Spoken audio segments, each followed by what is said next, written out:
प्रिय छात्र छात्राओं, आज चर्चा का जो विषय है वह है मध्यकाल में अवधि का साहित्यिक भाषा के रूप में विकास। मध्यकाल समझ रहे हैं ना, हिंदी साहित्य में किसको कहते हैं? मध्यकाल यानी भक्ति काल और रीति काल। भक्ति काल और रीति काल के दौरान अवधि का जो विकास हुआ भाषा के रूप में, उस पर हम लोग चर्चा करेंगे। ये 4 छोटे छोटे बिंदुओं में होगा। आप लगातार बने रहेंगे तो समझने में बहुत सुविधा होगी, क्योंकि आप जानते हैं कि भाषा विज्ञान को समझना में थोड़ी कठिनाई होती है, और उसको अगर समझ लिया जाए तो फिर भूलना भी कठिन होता है। ये 4 जो छोटे छोटे हिस्से हैं, जिसमें हमने बांट करके देखने का प्रयास किया है। पहला जो हिस्सा है वह है अवधि का क्षेत्र, यानी कहाँ कहाँ अवधि बोली जाती है, कौन सा इलाका है देश का जहाँ यह भाषा प्रचलित है, और अवधि के जो विभिन्न नाम रखे गए हैं। समय के दरमियान ऐसा होता है कि किसी एक भाषा का नाम स्थान के नाम पर, कभी प्रवृत्तियों के आधार पर उसके नाम हो जाते हैं। तो अवधि के भी विभिन्न नाम हैं, उस पर हम लोग चर्चा करेंगे पहले हिस्से में।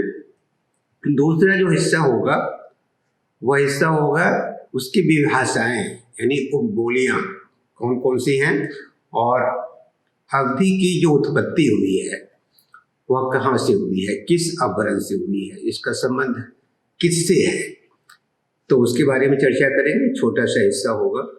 दूसरा जो हिस्सा होगा, तीसरा हिस्सा होगा अवधि के विकास की कथा। अवधि भाषा बहुत महत्वपूर्ण भाषा रही है, आप जानते हैं। इससे जो संबंध है वह तुलसीदास का गहरा संबंध है। बड़े कवि रहे हैं हिंदी साहित्य के, और उसमें भी राम का जो चरित्र है उससे जुड़ाव रहा है, और इसकी वजह से अवधि बहुत महत्वपूर्ण भाषा के रूप में हम लोग जानते हैं। और अंत में जो पूर्व और उत्तर अवधि है, अवधि भी 2 हिस्से में बढ़ जाता है, विशेषताएं 2 हो जाती हैं।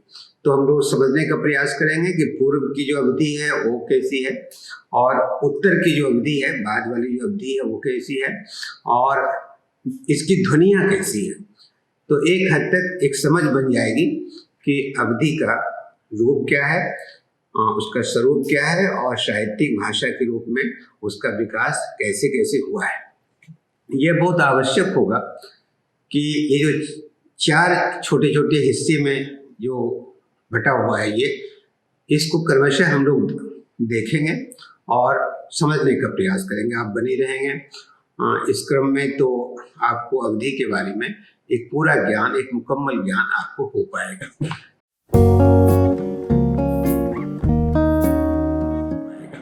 तो पहला जो हिस्सा है अवधि का क्षेत्र, कौन कौन सा क्षेत्र है यह? जाहिर है कि अवधि जो नाम ही पड़ा है वो अवध पड़ा है। अवधि का एकदम गहरा संबंध रहा है अवध से, और अवध किसे कहते हैं आप जानते हैं कि कौन सा इलाका है अवध? अवध का दूसरा नाम क्या है? अवध का दूसरा नाम अयोध्या है। काफ़ी प्रचलित नाम है यह, और अयोध्या से जो गहरा संबंध है वो राम का है, और तुलसीदास का गहरा संबंध है, और उसमें अवध और उसके आसपास के जो इलाके हैं ये उसके क्षेत्र हैं। और इसका यह मतलब नहीं है कि अवधि जो है सिर्फ अवध का जो इलाका है उसी में बोली जाती है। अवध के क्षेत्र को अगर आप देखें तो लखनऊ का जो इलाका है, राजधानी भी है उत्तर प्रदेश का, और उन्नाव है, रायबरेली है, काफ़ी चर्चित जगह है। इंदिरा गांधी ने चुनाव भी लड़ा था यहाँ से, और फिर जो प्रथम प्रधानमंत्री थे जवाहरलाल नेहरू, वो भी रायबरेली से लड़ते थे। सीतापुर है, फैजाबाद है, गोंडा है, बस्ती है, बहराइच है, सुल्तानपुर है, प्रतापगढ़ है, बाराबंकी है, और उसके अलावा हरदोई, खीरी आदि के जो इलाके हैं वो इलाके अवध के क्षेत्र हैं। अवधि इन इलाकों में तो बोली ही जाती है। इसके अलावे जो फैजाबाद का इलाका है, हरदोई का इलाका है, खीरी का इलाका है, इस इलाके में अवधी एकदम नहीं बोली जाती है, जबकि ये अवध का क्षेत्र है। आप देखें कि अवध से जो बाहर का जो क्षेत्र है, फतेहपुर, इलाहाबाद, एक समय में इलाहाबाद बहुत चर्चित, वहाँ का अमरूद हुआ करता था। अब वो अमरूद वहाँ उपलब्ध नहीं है, लेकिन यूनिवर्सिटी वो बहुत बड़ी यूनिवर्सिटी है, केंद्रीय विश्वविद्यालय है। और केराकत तहसील को छोड़कर जौनपुर तथा मिर्जापुर के पश्चिमी भाग में ये बोली जाती है। कुल मिलाकर अवधी भारत में तो बोली ही जाती है। साथ ही आप देखें विदेशों में भी अवधी बोलने वाले लोग हैं। नेपाल में हैं, भारत से लगा हुआ जो हिस्सा है, देश है, वो नेपाल है, मॉरिशस है, त्रिनिदाद है, फिजी है, गयाना है, सूरीनाम है, न्यूजीलैंड है, यहाँ तक कि ऑस्ट्रेलिया में भी ये अवधी बोली जाती है। और लगभग 6 करोड़ लोग इस भाषा को बोलते हैं। भारत में तो है ही, भारत के जो इलाके हैं उसके बारे में आपको कहा गया। एक बार आप फिर समझ लें इसको कि कौन सा इलाका आपका होगा। तो ये इलाका निश्चित तौर से लखनऊ के आसपास का इलाका है और उस इलाके में उन्नाव, रायबरेली, सीतापुर आदि पाया जाता है। फिर आप देखें कि अवध क्षेत्र से बाहर का जो इलाका है, इलाहाबाद के आसपास का जो इलाका है, फतेहपुर और केराकत तहसील को अगर छोड़ दे तो जौनपुर और मिर्जापुर में ये भाषा बोली जाती है। कुल मिलाकर आप ये समझ सकते हैं कि एक बहुत महत्वपूर्ण भाषा है, बोलने वाले काफ़ी लोग हैं और एक समृद्ध साहित्य है जिसका जिक्र आगे हम लोग करेंगे। अवधी का जो क्षेत्र है ये एक सांस्कृतिक क्षेत्र भी है। भारत की संस्कृति का जब जब अध्ययन होगा, जानने पहचानने की कोशिश होगी, तो अवधी भाषा के माध्यम से ये जो सांस्कृतिक धरोहर है उसको हम जान सकेंगे, समझ सकेंगे। और यहाँ से राम का तो संबंध है ही, बौद्धों का भी संबंध है। महात्मा बुद्ध काफ़ी बड़ा नाम है, महाकरुणा के वो प्रतीक रहे हैं, उसका संबंध भी है। और महात्मा बुद्ध का जो अधिकांश जीवन है वह इस इलाके में बीता है। तो यह इलाका बहुत ही महत्वपूर्ण इलाका है। अवधी के अन्य नाम पूर्वी और कौशली है। आप कौशली नाम भी इसलिए पड़ा कि कौशल कहा जाता था पुराने ज़माने में इस इलाके को। अगर अवधी को कौशली कहा जाए तो भाषा वैज्ञानिक ढंग से सही नहीं होगा, क्योंकि पहले कौशल में छत्तीसगढ़ का भी जो इलाका है, जो आजकल एक राज्य ही हो गया है, वह इलाका भी छत्तीसगढ़ में आता है और छत्तीसगढ़ी एक अलग से भाषा है। तो वह इलाका पूरा का पूरा हम नहीं जोड़ सकते हैं, जबकि कौशल में दोनों उपलब्ध था, दोनों इलाके सम्मिलित थे। कभी कभी अवधी की जगह बैसवाड़ी का भी इस्तेमाल होता है, लेकिन बैसवाड़ी एक सीमित क्षेत्र की बोली है। बैसवाड़ी में उन्नाव, लखनऊ, रायबरेली और फतेहपुर के कुछ भाग जो हैं वो इसमें आते हैं। दूसरा जो हिस्सा है, अगर आप इसको समझ लिए होंगे कि क्षेत्र कहाँ कहाँ है, कैसे कैसे है, नाम के पीछे का तथ्य क्या है, उसका इतिहास क्या है, अगर उसको आप थोड़ी देर के लिए समझ लिए होंगे तो आपको आगे समझने में सुविधा होगी। दूसरा हिस्सा जो है वो विभाषाएं हैं और अवधी की उत्पत्ति का कैसे होती है, किस अपभ्रंश से होती है, उसके बारे में हम लोग जानने की कोशिश करेंगे। अवधी की जो विभाषाएं हैं, डॉक्टर बाबूराम सक्सेना को आप जानते हैं, काफ़ी बड़ा नाम है ये भाषा विज्ञान में। उनके अनुसार अवधी की 3 विभाषाएं हैं। एक केंद्रीय, बहराइच और बाराबंकी और रायबरेली का जो इलाका है उसमें केंद्रीय अवधी बोली जाती है। पश्चिमी अवधी है जो खीरी, सीतापुर, लखनऊ, उन्नाव, फतेहपुर का जो इलाका है उसमें पश्चिमी अवधी बोली जाती है।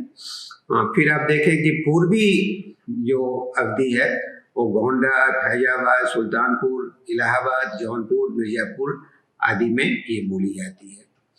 अवधी की जो उत्पत्ति हुई है वो कहाँ से हुई, कैसे हुई? अवधी क्षेत्र के पश्चिम हिस्से में बोली जाती है वह कन्नौजी है और ब्रज आदि बोलियां हैं। ये बोलियां जो हैं कन्नौजी और ब्रज भाषा जो निकली है वो शौरसेनी अपभ्रंश से निकली है, तथा इसके पूर्व में जो बोली जाने वाली भोजपुरी है वह मागधी अपभ्रंश से निकली है। इसी आधार पर कुछ भाषा वैज्ञानिक जो थे उन्होंने ये कह दिया कि शौरसेनी और मागधी के बीच अर्धमागधी है और उसी से उत्पन्न हुई है अवधी। भाषाविद जॉर्ज ग्रेशन खास तौर से ये बात मानते हैं कि अवधी का जो जन्म है उसकी जो उत्पत्ति है वो अर्धमागधी से है, जबकि बाबूराम सक्सेना कहते हैं कि नहीं, ऐसी बात नहीं है। उन्होंने एक निबंध भी लिखा, बहुत बड़ा निबंध है अवधी का विकास, और उसमें उन्होंने लिखा है कि अर्धमागधी का जो रूप जैन ग्रंथों में उपलब्ध है उसकी तुलना में अवधी पाली से अधिक समानताएं लगती हैं।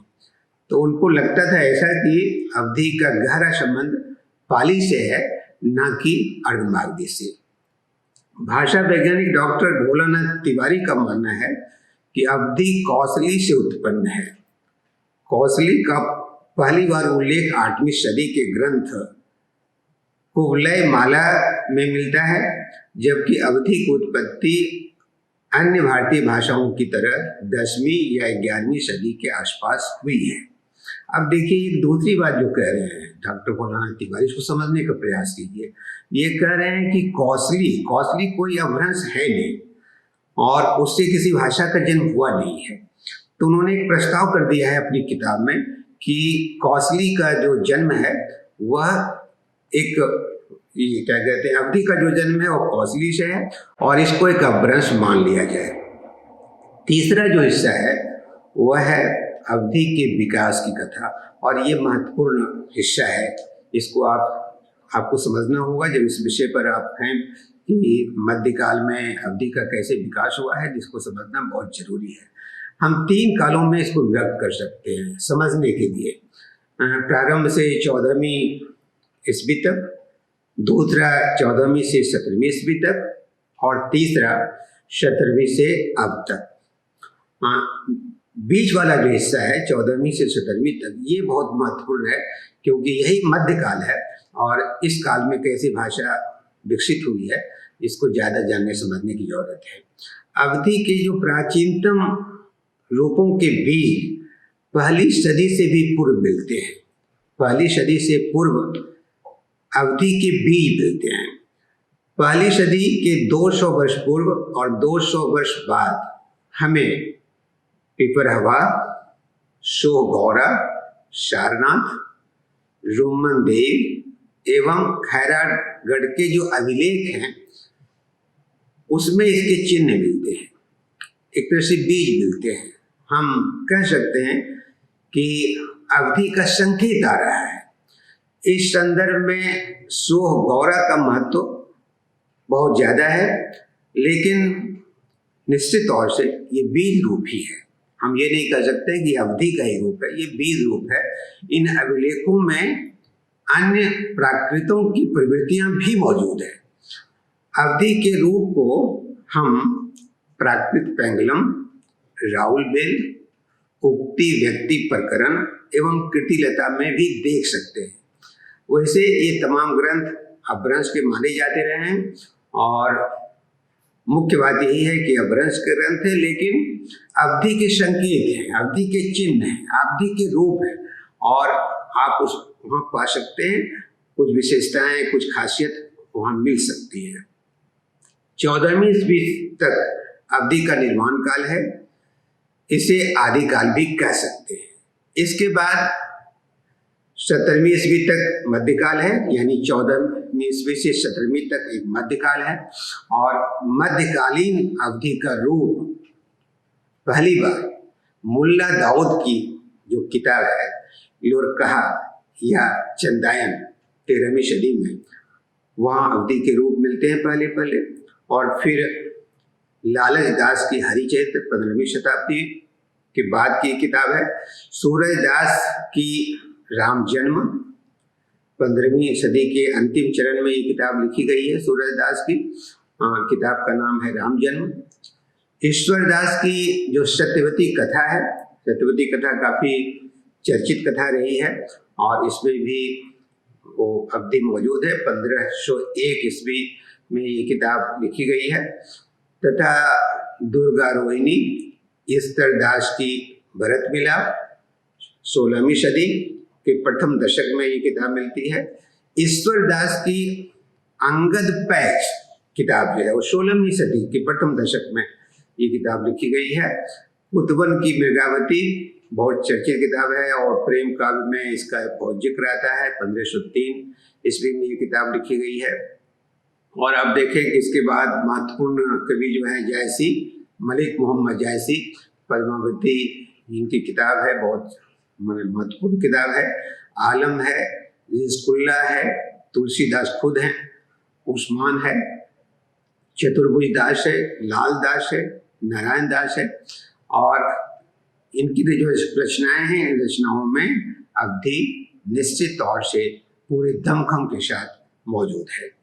तुलसीदास का जो रामचरितमानस है वो तो अवधि का बहुत साहित्यिक कृति है प्रमुख। और आप कहते हैं तुलसीदास के बारे में जब प्रश्न पूछा जाता है कि किस भाषा के कवि हैं, तो हम कह देते हैं कि अवधि के कवि हैं, जबकि उन्होंने दूसरी भाषा में भी अपनी रचनाएं लिखी हैं, लेकिन अवधि के कवि हम मानते हैं। इसी वजह से कि रामचरितमानस जैसा चर्चित ग्रंथ हजारों हजार वर्ष से जनकंठों में बसा हुआ जो ग्रंथ है, और जब ये होता है तो लाल दास का जो अवध विलास भी अवधि का प्रमुख ग्रंथ है। संत कवियों में मलुकदास, आप जानते हैं संत कवि का मतलब है निर्गुणिया जो संत थे, और मलुकदास और धरनीदास आदि की रचनाएं अवधि में है। रामचरितमानस से 34 वर्ष पूर्व पद्मावत की रचना हुई है। रामचरितमानस संवत 1631 की मानी जाती है। अवधि में लोक कथा की एक बहुत समृद्ध परंपरा है, बल्कि कई भाषाओं और बोलियों की का एक स्वभाव है, और लोक गाथाओं में और लोक कथाओं में बहुत समृद्ध रही है। अवधि हो या मैथिली हो या अंगिका हो, इसमें आप देख सकते हैं। चौथा और जो अंतिम हिस्सा है वह है पूर्व और उत्तर की अवधि में अंतर क्या है। पूर्व की जो अवधि है और उत्तर की जो अवधि है उसमें साफ साफ एक अंतर महसूस होता है। और इसकी जो ध्वनि है, ध्वनियों की जो व्यवस्था है उसकी विशेषता क्या है। अगर आप देखें तो मध्यकाल 300 वर्षों का है, काफ़ी बड़ा समय है, और इस बड़े काल में भाषा की एक रूपता नहीं है। मध्यकाल में अगर शुरुआती मध्यकाल को देखें, भक्ति काल में ही देखें और फिर बाद के काल को देखें तो भाषा एक तरह की नहीं है। कुतवन तथा उनके पूर्व की जो भाषा है कि जो पूर्व मध्यकाल तथा जायसी और उसके बाद की भाषा को उत्तर मध्यकाल में हम रख सकते हैं। कुतवन जो आते हैं और उनके पूर्व की जो भाषा है वो पूर्व मध्यकाल है, और जायसी और उसके बाद की जो भाषा है उत्तर मध्यकाल है। यो कुतवन और जायसी के काल में महज 30 वर्षों का अंतर है। ज़्यादा अंतर नहीं है, लेकिन भाषा दो भागों में, दो साफ साफ स्तरों में विभक्त नजर आती है। कुतवन में पुरानी अवधि है तो जायसी में बाद की है, और इसको हम लोगों को समझना चाहिए कि 30 वर्ष के कालखंड में इतना अंतर क्यों आता है। दोनों में अगर तुलना करें तो देखेंगे कि कुछ बातें पूर्व में यदि मिलती हैं तो उत्तर में वो कम हो गई हैं। उदाहरण के लिए आप देख सकते हैं समझने के लिए, अगर पूर्व में तेन और तिन है तो यही बदल जाता है तिन और तिन में। तेन और तिन एकदम खत्म हो जाता है, वो रहता ही नहीं है। और ये पूर्ववर्ती अवधि में इसका प्रयोग बहुत हुआ है तेन और तिन का, और बाद में हम देखते हैं उत्तरवर्ती अवधि में तिन और तिन हो जाता है। भव का विकास भा में हुआ है, यानी भव जो है पूर्व मध्यकाल में है, और भव का ही जो रूप दूसरा है भा, वो उत्तर मध्यकाल में मिलता है। तीसरा जो शब्द समूह है उसमें भी बहुत परिवर्तन हुआ है।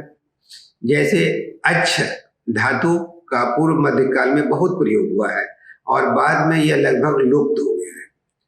17वीं ईस्वी के बाद अवधि क्षेमकरण के कृष्ण चरितामृत, शिवरामकृत भक्ति जयमाल, काशिम साकृत हंस जवाहर, नूर मोहम्मद की इंद्रावती, शेख निसार की यूसुफ जुलेखा, भवानी शंकर की बैताल पचीसी, अली शाह की प्रेम चिनगारी, ख्वाजा अहमद की नूरजहां आदि 50 पुस्तकों में मिलती है।